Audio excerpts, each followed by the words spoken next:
With Lincoln out of the way, the money changers' next objective was to gain complete control over America's money. This was no easy task. With the opening of the American West, silver had been discovered in huge quantities.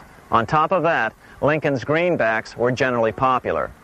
Despite the European central bankers' deliberate attacks on greenbacks, they continued to circulate in the United States, in fact, until a few years ago. According to historian W. Cleon Skousen, right after the Civil War, there was considerable talk about reviving Lincoln's brief experiment with the constitutional monetary system. Had not the European Money Trust intervened, it would have no doubt become an established institution. it is clear that the concept of America printing her own debt-free money sent shockwaves throughout the European central banking elite. They watched with horror as Americans clamored for more greenbacks. They may have killed Lincoln, but support for his monetary ideas grew. On April 12, 1866, nearly 1 year to the day of Lincoln's assassination, Congress went to work at the bidding of the European central banking interests. It passed the Contraction Act, authorizing the Secretary of the Treasury to begin to retire some of the greenbacks in circulation and thereby contract the money supply.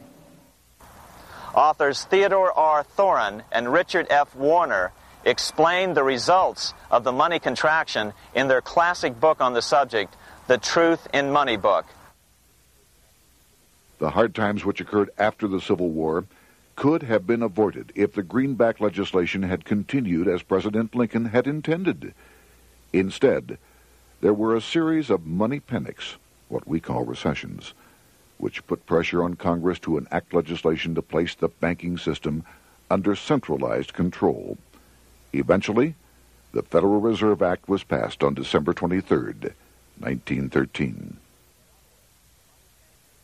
In other words, the money changers wanted two things: the reinstitution of a central bank under their exclusive control, and two, an American currency backed by gold. Their strategy was twofold. First of all, cause a series of panics to try to convince the American people that only centralized control of the money supply could provide economic stability. And secondly, remove so much money from the system that most Americans would be so desperately poor that they either wouldn't care or would be too weak to oppose the bankers. In 1866, there was $1.8 billion in currency in circulation in the United States, about $50.46 per capita. In 1867 alone, $500 million, $500 million, was removed from the U.S. money supply. 10 years later, in 1876, America's money supply was reduced to only $600 million. In other words, 2/3 of America's money had been called in by the bankers. Only $14.60 per capita remained in circulation.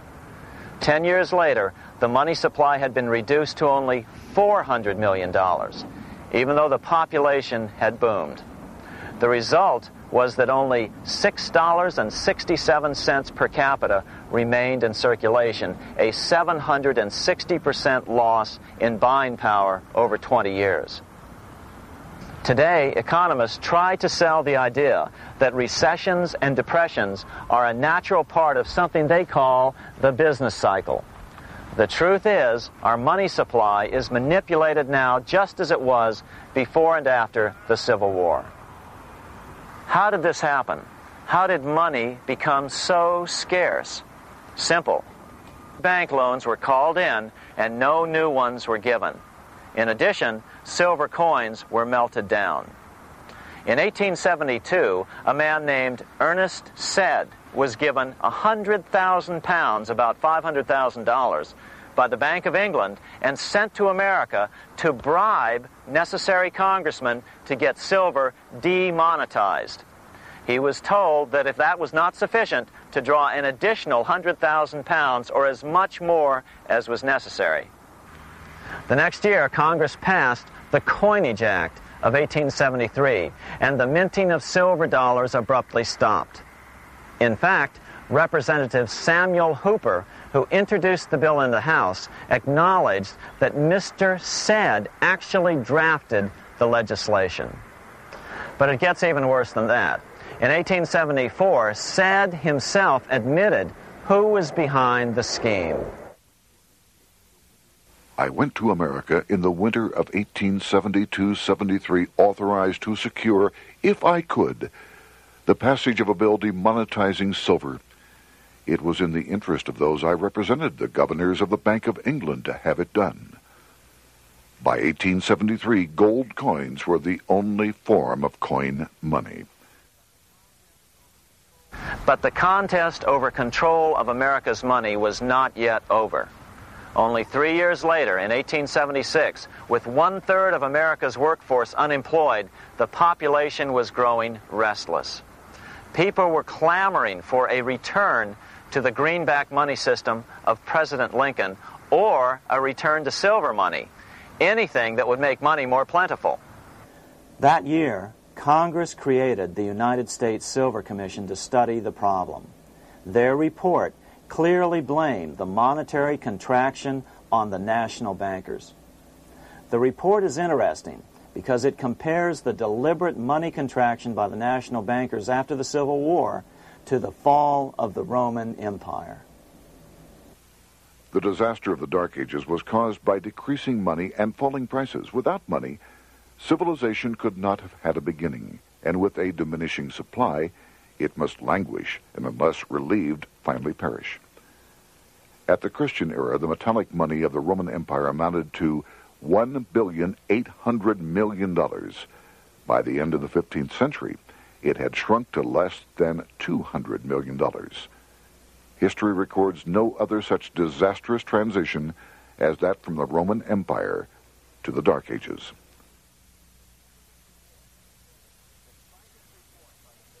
Despite this report by the Silver Commission, Congress took no action.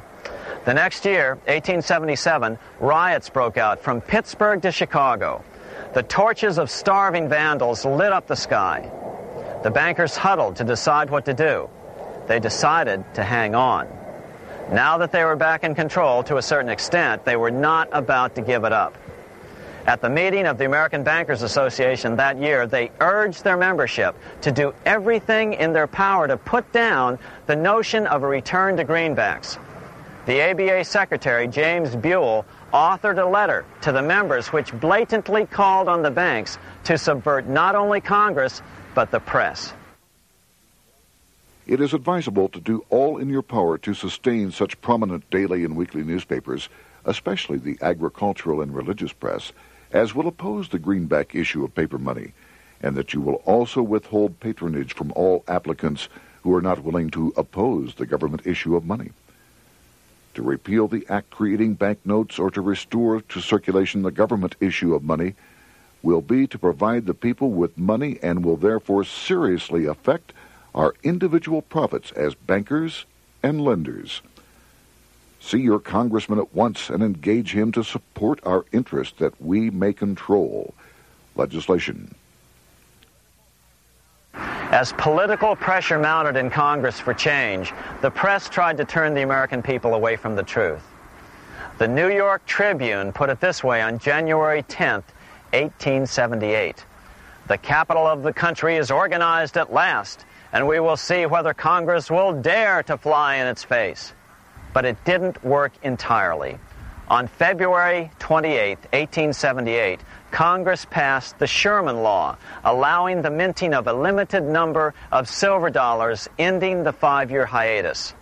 This did not end gold backing of the currency, however, nor did it completely free silver.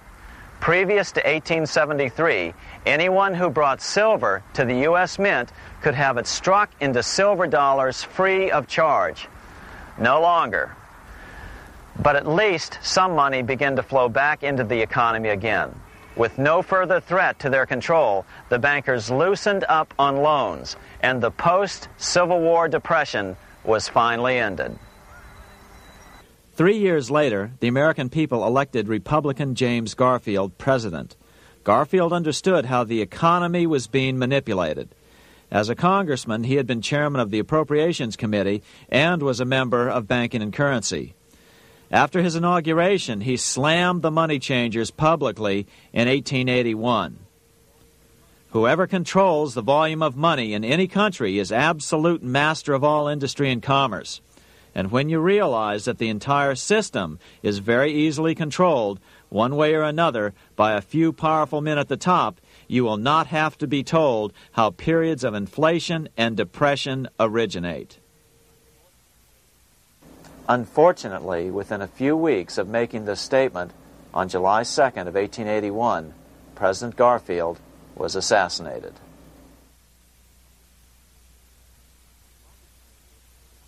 The money changers were gathering strength fast.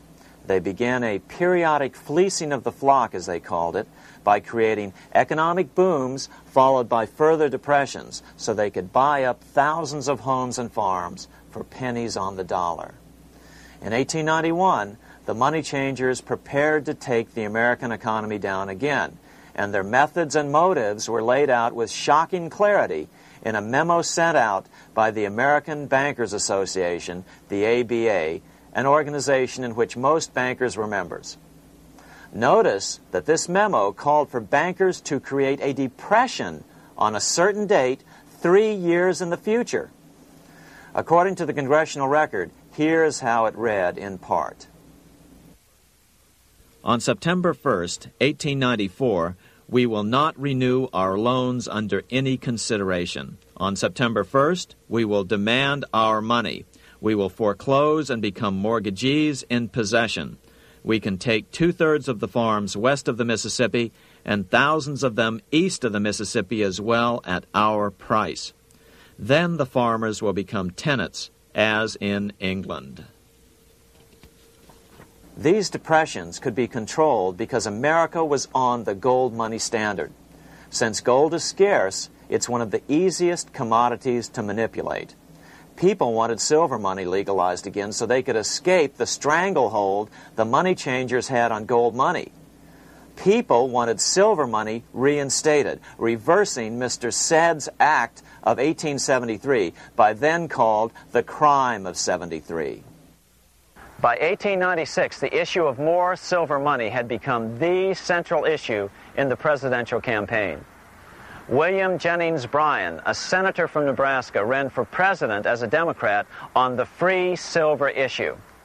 At the Democratic National Convention in Chicago, he made an emotional speech which won him the nomination entitled Crown of Thorns and Cross of Gold.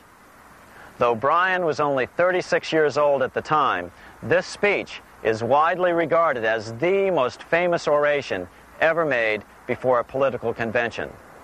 In the dramatic conclusion, Bryan said, "We will answer their demand for a gold standard by saying to them, you shall not press down upon the brow of labor this crown of thorns, you shall not crucify mankind upon a cross of gold."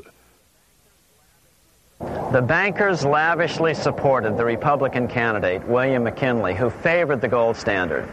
The resulting contest was amongst the most fiercely contested presidential races in American history. Bryan made over 600 speeches in 27 states. The McKinley campaign got manufacturers and industrialists to inform their employees that if Bryan were elected, all factories and plants would close and there would be no work. The ruse succeeded. McKinley beat Bryan by a small margin. Bryan ran for president again in 1900 and in 1908, but fell short each time. During the 1912 Democratic Convention, Bryan was a powerful figure who helped Woodrow Wilson win the nomination. When Wilson became president, he appointed Bryan as Secretary of State, but Bryan soon became disenchanted with the Wilson administration. Bryan served only 2 years in the Wilson administration before resigning in 1915 over the highly suspicious sinking of the Lusitania, the event which was used to drive America into World War I. Although William Jennings Bryan never gained the presidency, his efforts delayed the money changers for 17 years from attaining their next goal, a new, privately owned central bank for America.